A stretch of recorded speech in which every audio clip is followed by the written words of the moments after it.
اصحاب صفا کے بارے میں تھوڑا ڈیٹیل بتا دیں، اس بارے میں مولانا اسحاق کا ہی کلپ ہے، مستند حوالہ جات نہیں ملے۔ اصحاب صفا کا چبوترا آج بھی موجود ہے جی، مسجد نبوی شریف میں روزہ شریف کی بیک سائڈ کے اوپر آپ کو ایک ایلیویٹڈ، اس اکیڈمی سے تھوڑا سا ہی چھوٹا ایک اونچی جگہ زمین سے نظر آئے گی، وہ انہوں نے احتراماً سلطنت عثمانیہ کے دور میں اسے ایلیویٹ کر دیا تھا، اس اعتبار سے ذرا پتہ چل جائے، جہاں پہ تقریباً 155 کے قریب اصحاب بیٹھ کے نبی علیہ السلام سے دین حاصل کرتے تھے جو وقف تھے۔ ہر بندہ تو یہ کام نہیں کر سکتا۔ سورہ توبہ کے اینڈ پہ جا کے آتا ہے، اللہ تعالیٰ نے فرمایا کہ یہ تو ممکن نہیں کہ ہر قبیلے کا ہر بندہ ہی علم حاصل کرنے کے لیے نکل پڑے، ہر قبیلے سے چند لوگ نکلیں جو دین کا علم حاصل کریں اور پھر آ کے اپنی قوم کو سکھائیں۔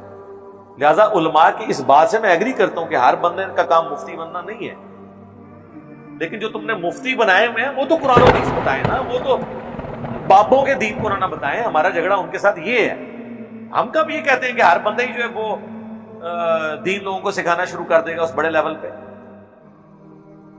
یہ تو ہم نے کبھی بھی دعویٰ نہیں کیا۔ میرا تو یوٹیوب پہ 8 سے سال پہلے کا کلپ ہے، علماء سے دین سیکھنے کا طریقہ۔ میں تو کہتا ہوں علماء سے جائیں، میں نے آج تک کوئی اپنا ترجمہ قرآن کا لکھ کے آپ کے ہینڈ اوور کیا؟ میں نے ہمیشہ کہا ہے کہ بریلوی ہو تو آپ نے بریلوی کا ترجمہ پڑھو، دیوبندی ہو تو چلو اشرف تھانوی کا پڑھ لو، اہل حدیث ہو جونا گڑھی صاحب کا پڑھ لو، فرمان علی شاہ صاحب کا اہل تشیع پڑھ لیں، کوئی بالکل نیوٹرل ترجمہ پڑھنا چاہتے ہیں مودودی صاحب کا پڑھ لیں، فتح محمد جلندری کا پڑھو صحیح۔ ہم نے تو کبھی اپنا کوئی ترجمہ آپ کے حوالے نہیں کیا۔ علماء سے دین سیکھنا ہے، لیکن ان سے یہ کہنا ہے جو اللہ اور اس کا رسول بتا رہے ہیں وہ ہمیں بتاؤ، یہ نہ بتاؤ کہ بزرگ کیا فرماتے ہیں، حضرات کیا فرماتے ہیں۔ نماز حنفی نہ ہمیں بتاؤ، نماز محمدی بتاؤ۔ میں حیران ہوں غیر مسلم کو اگر نماز حنفی والا پمفلٹ دے دیں، وہ تو پہلے پوچھے گا کہ نماز بھی مطلب حنفی شافی اور نماز کا بھی کوئی فرقہ ہوتا ہے؟ نماز تو وہ ہے جو اللہ کے نبی علیہ السلام نے سکھائی ہے، ادھر ہی آپ نے دراڑ ڈال دی اتنی بڑی۔ چلیں اندر حنفی نماز ہی ڈال دیں، لیکن باہر تو لکھیں نماز محمدی لکھیں اس کو، نبی علیہ السلام کے ریفرنس سے آگے چلیں۔ آپ شروع میں ہی بابے کا نام ڈال کے تو امت کو توڑ رہے ہیں، تاکہ جس کو چڑھ ہے وہ کہ میں نے تو یہ پڑھنی نہیں۔ کم از کم باہر تو ذرا اچھے طریقے سے کچھ اس کی پریزنٹیشن کریں، امت کو توڑنے کے لیے نہ اس طرح کے معاملات کریں۔ تو اصحاب صفا 155 کے قریب تھے، جن میں حضرت ابو درداء بھی شامل ہیں، حضرت ابو ہریرہ بھی شامل ہیں۔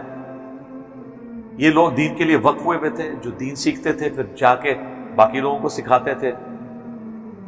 اکثر غریب ہی تھے بیچارے، ان کے گھر کا سارا خرچہ، ان کا کھانے پینے کا سلسلہ، گھر کا کیا اکثر تو بیچارے کمارے ہی تھے سارے، شادی کرنے جو کہ ان کی استطاعت ہی نہیں تھی فائنینشل، کھانے پینے کا ان کا سلسلہ چلتا تھا۔ حضرت سعد ابن عبادہ جو خزرج کے سردار تھے، وہ فائنینشلی بڑے اسٹرانگ تھے، اس لیے آپ دیکھتے ہیں نا صحیح بخاری میں جو سقیفہ بنی ساعدہ ہے وہ انہی کی وجہ سے ہے نا، انہی کا سقیفہ بنی ساعدہ تھا۔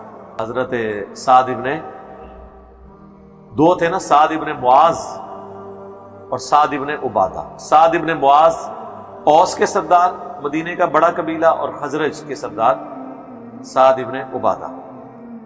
تو ان کے پاس اللہ نے ان کو دولت دی تھی، انہی کے بارے میں بخاری میں آتا ہے کہ انہوں نے اپنی والدہ کے مرنے کے بعد جب وہ حضور سے پوچھا کہ میں اس کے لیے کنواں خیرات کرنا چاہتا ہوں، اسے ثواب پہنچے، حضور نے فرمایا پہنچے گا۔ سنن نسائی میں پوری ڈیٹیل موجود ہے۔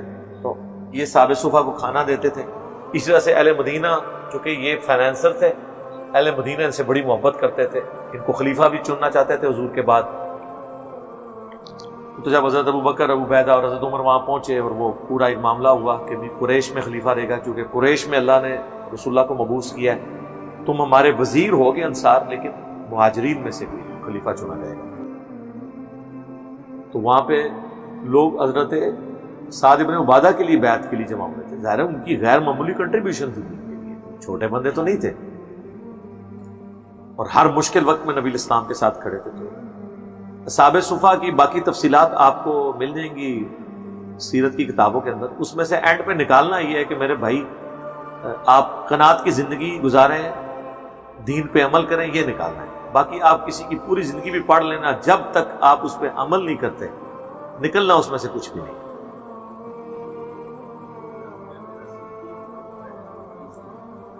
نہیں صوفی ورڈ اس سے نہیں نکلا، بالکل نہیں نکلا صوفی ورڈ اس سے۔ صوفیاء خود ہی نہیں ہیں، وہ کبھی کہتے ہیں یہ صوف ورڈ سے نکلا، وہ علی بن عثمان اجویری صاحب نے کشف المحجوب میں پوری بحث کی ہے، جو گدڑی پہنا کرتے تھے، بعض کہتے ہیں صوفہ میں سے نکلا۔ اگر یہ کہتے ہیں صوفیاء اس میں سے نکلیں تو سب سے زیادہ چندے تو صوفیاء تھا ہتھیار ہیں، چلیں ہم یہ مان لیتے ہیں۔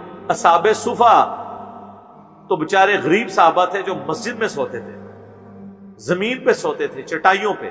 صحیح بخاری میں آتا ہے حضرت ابو ہریرہ جو صحابہ صفا میں سے تھے کہتے ہیں کہ میں بھوک کی وجہ سے پیٹ کے بل لیٹا ہوتا تھا، لوگ مجھے ٹھوکر مار کے چلے جاتے تھے، سمجھتے تھے ٹھوکر مار کے نہیں کہ ٹھڈا مارتے تھے، چیک کرتے تھے کہ بے ہوش ہے کہ زندہ، لوگ سمجھتے تھے مرگی کا دورہ پڑا ہے اسے، اور حالانکہ میں بھوک کی تکلیف کی وجہ سے الٹے پیٹ لیٹا ہوا ہوں۔ تو اگر کوئی پیر یا صوفی بھوک کی وجہ سے الٹے پیٹ لیٹتا ہے، لہوت ہے، لانچ کر دینے ایسی کہ اے جی صحابہ صفا دا مننے والا، یار ان کی توندیں دیکھیں، ان کی گاڑیاں دیکھیں، ان کا لیونگ سٹینڈرڈ دیکھیں، ان کا صحابہ صفا سے کیا لینا دینا یار؟ ان کو شرم کرنی چاہیے، کن لوگوں کے ساتھ اپنے آپ کو منسوب کر رہے ہو یار؟ صحابہ صفا کا آپ کو پتا بھی ہے کہ وہ کیا لوگ تھے؟ تم تو بالکل 180 ڈگری یہ اصحاب صفا انورس ہے،